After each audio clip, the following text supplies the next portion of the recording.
जवळपास आता मी आपली पत्र परिषद असल्या कारणाने आज सकाळपासनं नवीन जी संत्रा मोसंबी लिंबू वर्गीयची आकडेवारी, जसं मी आपल्याला तालुकी सांगू शकलो, आकडेवारी आपल्यापर्यंत काय पूर्ण आणू शकलो नाही, पण त्या ठिकाणी जसं मी सांगतो, मी कारंजा, आरवी, आष्टी, संग्रामपूर, तुमचं अचलपूर, वरुड, मोर्शी, सावनेर, कळमेश्वर, नरखेड, काटोल, अनेक जिल्हे, कारंजा, हे जिल्हे संत्रा उत्पादक म्हणून त्या ठिकाणी ओळखले जातात. त्या सगळ्याच तालुक्यांमध्ये मोठ्या प्रमाणात संत्रा उत्पादक आहे आणि त्या सगळ्या संत्रा उत्पादकांचा तिकडे त्या ठिकाणी फायदा होईल.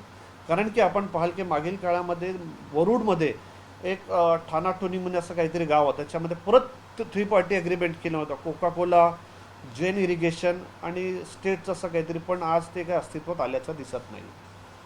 कारण की घोषणा होणं आणि ते अस्तित्वात येणं हे दोन वेगळे गोष्टी असतात आणि आपल्याला अस्तित्वात आणून आपल्याला जे शेतकऱ्यांच्या फायद्याचं आहे ते झालं पाहिजे. मुंबई उच्च न्यायालय खंडपीठाने 1 जुलै 2025 रोजी या ठिकाणी आपल्याला ज्या विषयासाठी खूप वर्षापासून आपण थांबलो होतो, ते संत्रा प्रक्रिया केंद्र काटोल इथं स्थित असलेल्या 1 जुलै 2025 रोजी सील काढून 4 आठवड्यामध्ये हे प्रकल्प पुन्हा कृषी विभागाला हस्तांतरण करायचे आदेश दिले आणि आज या गोष्टीला साधारणतः 1 वर्ष लुटायला आलं. याचं अंदाजपत्रक साधारणतः 15 कोटी रुपयाचा महाराष्ट्र शासनाकडे तयार आहे.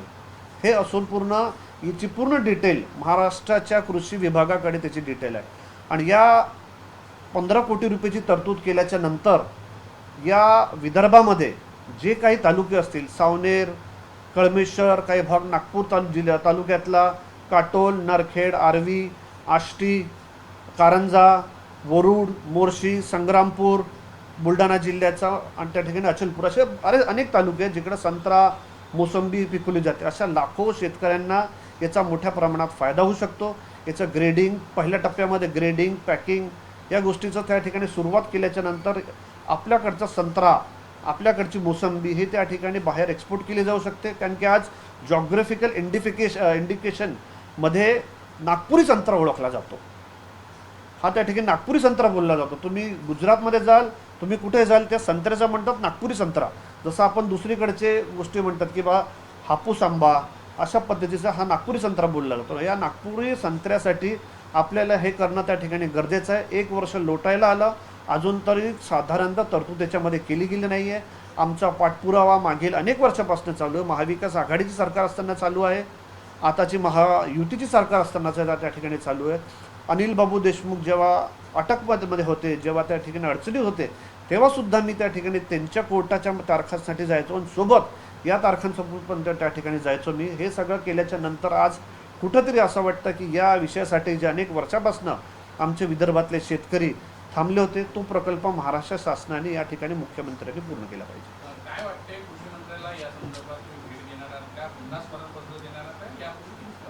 मी यापूर्वी पण अनेक कृषीच्या सचिवांना, कृषी आयुक्तांना, कृषी मंत्र्यांना, धनंजय मुंडे साहेबांपासनं तर दादा भुसे साहेबांपासनं तर त्या ठिकाणी माणिकराव कोकाटे हे पण काही दिवसासाठी होते.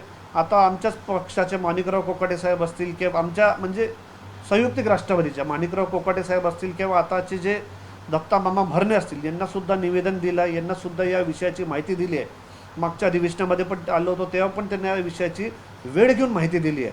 मी अशी अपेक्षा करतो की महाराष्ट्राच्या मुख्यमंत्र्यांनी त्यांचा जिल्हा असल्यावर याच्यामध्ये विशेष लक्ष घालून ज्या गोष्टीसाठी आपण गेले अनेक वर्ष त्या ठिकाणी राहिले, म्हणजे मला एक गोष्ट आठवते की या संत्रा प्रक्रिया संत्रा प्रकल्प केंद्रावर साधारणतः 20-20 वर्ष भाषणं झाले की हा कधी सुरू होणार, कधी बंद होणार, कोण बंद केलं, कोण सुरू केलं. पण जेव्हा आज त्याची सगळ्या अडचणी दूर झाल्या, तेव्हा आपल्याला काय प्रॉब्लेम 15 कोटी रुपये द्यायचा. आज हायवेसाठी इतकी आपण तरतूद करून राहिलो, आज आपण इतर गोष्टींसाठी, इन्फ्रास्ट्रक्चरसाठी तरतूद करून राहिलो. आम्हाला त्याच्याबद्दल काहीच म्हणणं नाही आहे. विकास होत असेल तर त्याचं स्वागतच करू आम्ही, पण साधारणतः आपल्या विदर्भातल्या शेतकऱ्यांसाठी इतकी महत्त्वाची गोष्ट आहे आणि त्याच्यासाठी आपल्याकडे इतके अल्पसे पैसे नाही आहे, ही शोभणारी गोष्ट नाही. लवकर याची तरतूद करावी आणि हा प्रकल्प लवकर सुरू करावा. अंदाजपत्रक कृषी विभागाकडे तयार आहे.